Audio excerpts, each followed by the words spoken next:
सत्संगाची प्रेम आहे मला खरोखर गाव भाग्य आहे की बऱ्याच दिवसानंतर त्यांचा आमचा दर्शन तास मला या ठिकाणी होत आहे. महाराज देखील बीडचे म्हणून या ठिकाणी उपस्थित आहे. सद्गुरूचा पावन संदेश घेऊन महात्मा सुद्धा या ठिकाणी आलेले आहे. खरोखर गाव भाग्य आहे का असं बाबाजी म्हणायचे की आत्मभाव से देख रहा जो उसको सबसे प्यार है उसके लिए सारी दुनिया अपना ही परिवार है. जर अशी भावना जर आत्मभावाने जर इतरांकडे पाहिलं सद्गुरूच्या दृष्टीने जर पाहिलं तर सगळ्यांमध्ये आपल्याला ते परमात्मा दिसेल, ते तत्व दिसेल. आणि मग आता महात्मा म्हणाल्याप्रमाणे मग तिथं भावाचे मुलाचे वडिलाचे काही भांडणं होणार नाही. पण त्यासाठी योग्य चरण मिळणं आवश्यक आहे, त्यासाठी योग्य दरबार मिळणं आवश्यक आहे, योग्य संबंध असा सद्गुरू मिळणं आवश्यक आहे. सद्गुरू जर जीवनात आला तरच या गोष्टीमध्ये बदल होणार आहे. अन्यथा मग एक मुलाचं बापाला मारणं, भावाचं भावाला मारणं हे चालूच राहणार आहे. मग आज निरंतर विषय ज्ञानाच्या पाठीवर सद्गुरू महाराज सुदीक्षाजी महाराज विश्वाला तोच संदेश देत आहे की बाबांनो आपण सर्वजण ईश्वराची मुले आहोत. ते आत्मतत्व जे सर्वव्यापी आहे ते सर्वांमध्ये सारखंच आहे. या नात्याने आपण सर्वजण भाऊ भाऊ आहोत.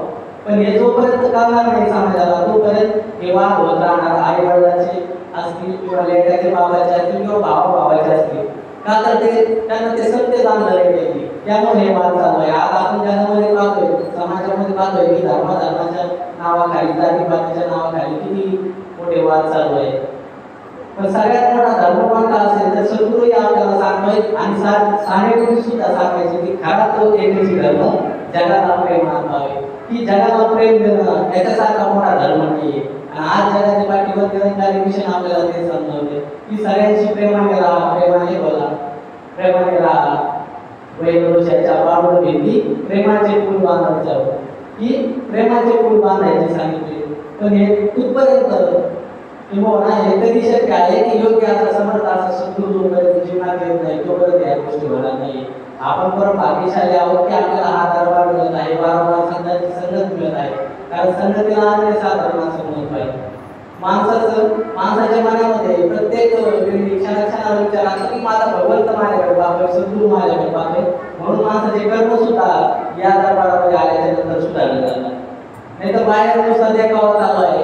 एक तासला महात्मा लग्नाचं काहीतरी म्हणून आठवलं की एक 4-6 लोक एका गाडीमध्ये मुली मारण्यासाठी निघाले आणि शहरातून ग्रामीण भागामध्ये चालले होते. ग्रामीण भागाचा रस्ता जो होता कच्चा रस्ता होता, मातीचा रस्ता होता आणि रस्त्यात चिखल असल्या कारणाने ती गाडी फसली.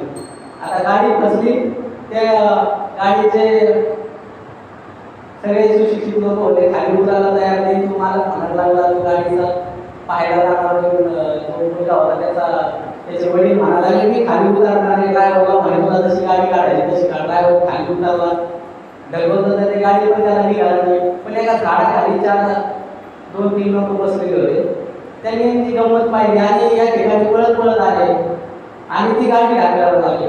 आता ती गाडी त्यांनी ढकलली, गाडी बाहेर काढली. आता तो श्रीमंत माणूस होता, त्याने काय केलं, त्यांनी आमच्या शहरामध्ये तर असं कधी होत नाही की कोणी कोणाच्या मदतीला धावून जात नाही, कोणी कोणाची मदत करीत नाही. पण तुम्ही एवढ्या मोठ्या आतुरतेने झाडाखाली बसलेले असताना आमची दशा पाहून तुम्ही या ठिकाणी धावत आला आणि आम्हाला मदत केली. त्यामुळे त्यांनी 500च्या 1-2 नोटा काढल्या, त्या दोघांना दिल्या.